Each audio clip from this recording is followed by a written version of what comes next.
Hey everybody, welcome back to the internet once again.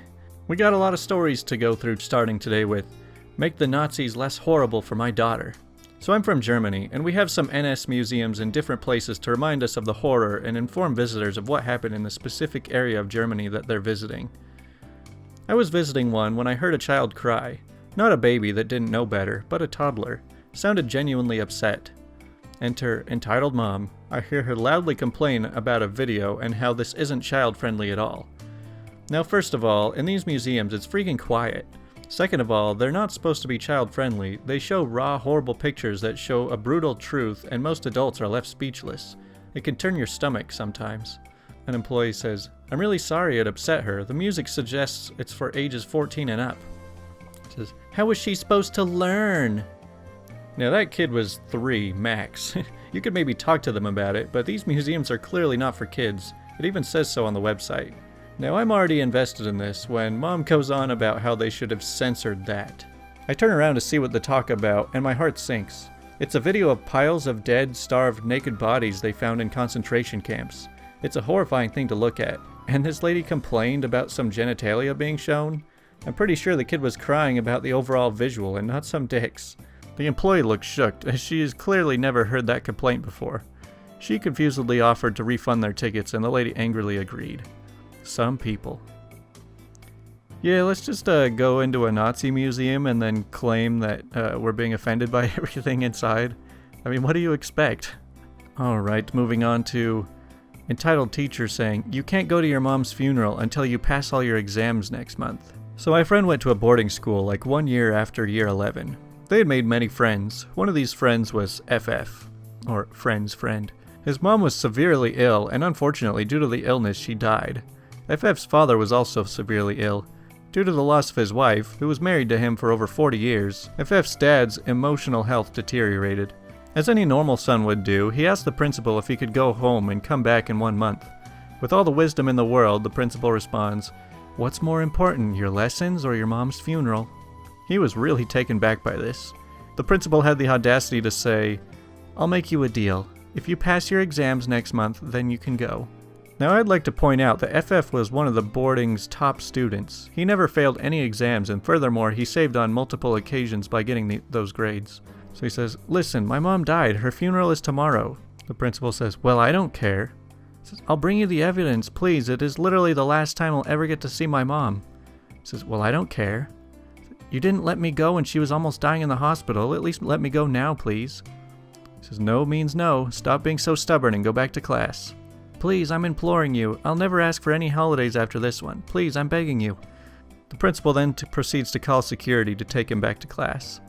For the rest of the day, he was extremely sad and became super antisocial. In the evening, he tries one more time but gets the same answer. This is when he flips. He says, "I've had enough of your bullcrap. I'm leaving whether you like it or not."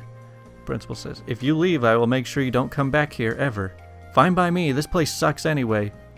Says, "What did you just say, you entitled brat?" Says, "Are you freaking deaf? I say I'm leaving and this place is crap." With that, he just leaves and goes back home. By the way, from the boarding to his home, it was about a 4-hour drive. So he managed to just about get in time for the burial rituals and was not able to see his mom's face. About a month later, the principal calls his dad. Says, "Your son has disrespected the institution, so we have taken measures. Your son, by default, has failed all his exams and will have to redo the year." The dad yells how the school has disrespected the kid by not allowing to go to the funeral, and how the kid already goes to a better place. So this ticks off the principal and demands that the dad pays the fees for the rest of the year. The dad straight up refuses. In the end, the school got shut down because students began leaving the school, including my friend for about a week after his friend left.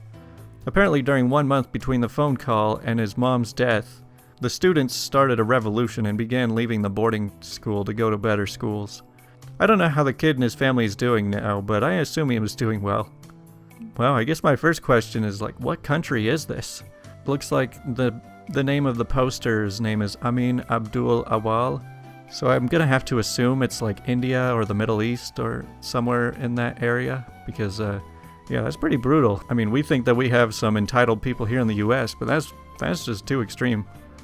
Anyways, let's move on to entitled mom steals my baby sister. So my family was ordering food at a mall food court, while I took my little sister to where we were going to be sitting to eat. She was just chilling in her stroller when a Karen approaches. She starts talking in an annoying, high-pitched baby voice, louder than what would be considered normal where we were sitting, and it makes me uncomfortable.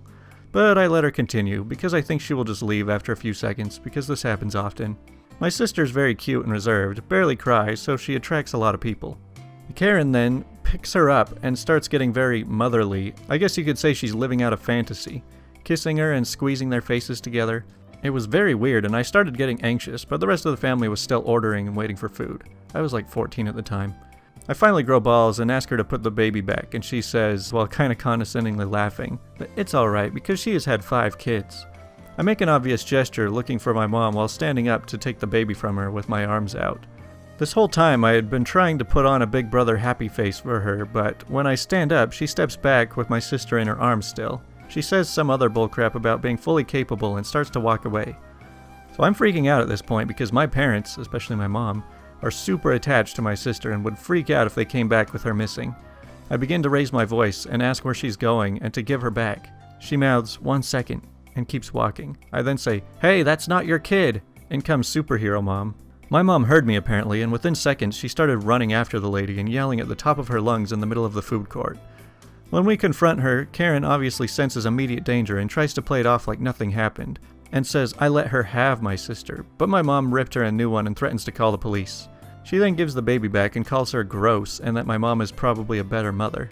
When Karen turns the other way, my mom slapped her in the face from behind, hard. Karen screams that she's calling the police and then fumes right out the food court. She didn't fight back because then my dad made his way over and he was significantly larger than all of us. So moral of the story, don't let strangers pick up your baby. And if you do, make sure you have an awesome mom. Yeah, good call there. I think that this is some elaborate strategy of trying to kidnap kids. Just make it not seem like it's a big deal at the time, and then before they know it, you're gone with it. So yeah, keep an eye on your kids. So this next story is called, "We Need That House More Than You Because We Have Kids." So a quick vent. 5 years ago, my husband and I bought a house. We've been saving for years for the down payment, and the stars must have aligned for us to get it. Everything worked out perfectly. The house was a major fixer-upper, but it had land, and we were truly happy with that.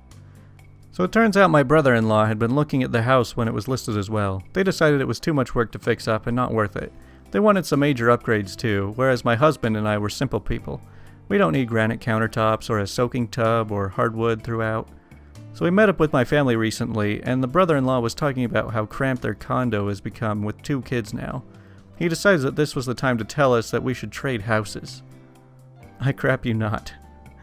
He proceeded to argue that we were only 2 people and their family is growing and could use the space. Literally suggested that we give ours to him and buy out his condo. I laughed. I knew he was serious, but I couldn't help but laugh. I'd never in my life imagined someone could be so freaking entitled that they would demand someone give up their home for the sake of another family. Are you kidding me? He then got mad at me for not even considering it and began justifying all the reasons his family needed our house more. Oh, you think this was the worst part, right? No, it gets better. We never finished the basement, so there's only 1 bathroom in the house. My brother-in-law informed me that if we were to trade houses that we would need to make some major upgrades first, because he wouldn't have time to be able to make any renovations. He was somehow inexplicably certain that I would see his logic in the plan and just trade houses with them, because they needed the extra space so much more. And now my brother-in-law isn't talking to me, because I laughed through the whole thing and wouldn't take him seriously. It's a win-win. Go ahead, punish me by not talking to me. At least then you'll stop trying to make me the bad guy because I have 2 spare rooms I don't use. My husband and I each have an office. And tell everyone how horrible I am because I wouldn't buy out your condo at market value while giving you ours out of the goodness of our hearts. Last I know, he was out trying to tell my father-in-law to retire and move into the city so that he could have the farm. Joke's on him, my father-in-law already talked about it and has left the farm to me and my husband in his will, because we actually farm, and my brother-in-law thinks it's too much work.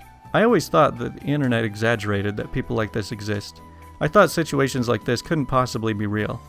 What the heck are these people thinking? Well, a lot of people think that the world just owes them something, and if you have needs, then it's up to everyone else to make sure that those needs are met. Fortunately, it sounds like OP in this story handled it pretty well. I mean, I would hope that that would be anyone's reaction to someone just asking for you to give them your house.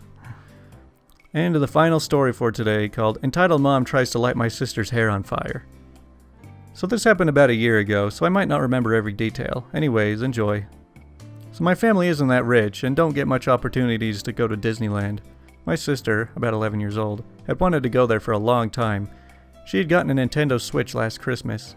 So me and my sister are climbing on a bus. We will switch buses later, but we got our seats and didn't expect the people behind us to be so entitled. When we had traveled for about 5 minutes, my sister starts to play on her Switch. An entitled kid notices this but doesn't say anything to her mother for about a minute or two. I hear the kid whisper to her mom. The mom says, "Could it be my angel's turn soon?" Me and my sister turn around since we're expecting it. The kid looks like he's 10 years old max. I say, "Hey sis, do you want him to borrow your console?" She says, "No." I say, "That's fine, you don't have to." The mom says, "Yes, she has to. We asked nicely. Also, she has played with her toy since we started moving. It's my kid's turn now." People started looking over and I get a bad feeling about this. I say, "No is a no. It's our Switch. We bought it. Get your own." So neither the entitled mom or kids spoke to us during the rest of the bus trip. When we went to the second bus, I mentioned we saw the entitled mom and kid there. 10 minutes into the second trip, the mom starts again. "Can you please give the toy to my kid?" I said, "We told you no." At this point, I was extremely annoyed and thought it was over, but no. We hear a loud, "Look out!" from a different passenger. I look and see entitled mom with a lighter trying to light my sister's hair on fire. I instantly punch her away. I say, "What the heck is wrong with you?" She says, "She needs to learn a lesson." The bus driver stops the bus and calls the police. My sister starts crying. I say, "You could have killed her, you maniac." Everyone else defends me during this argument. The police arrive 10 minutes later and the mom gets charged with attempted murder. We had an otherwise awesome trip and never heard about entitled mom or kid again. Thanks for reading. Well, I don't know, maybe that serves you right for not sharing your Switch. Maybe we should just light you on fire. Oh man, some of these people just, like they say, they're completely insane. Anyways, thanks for watching.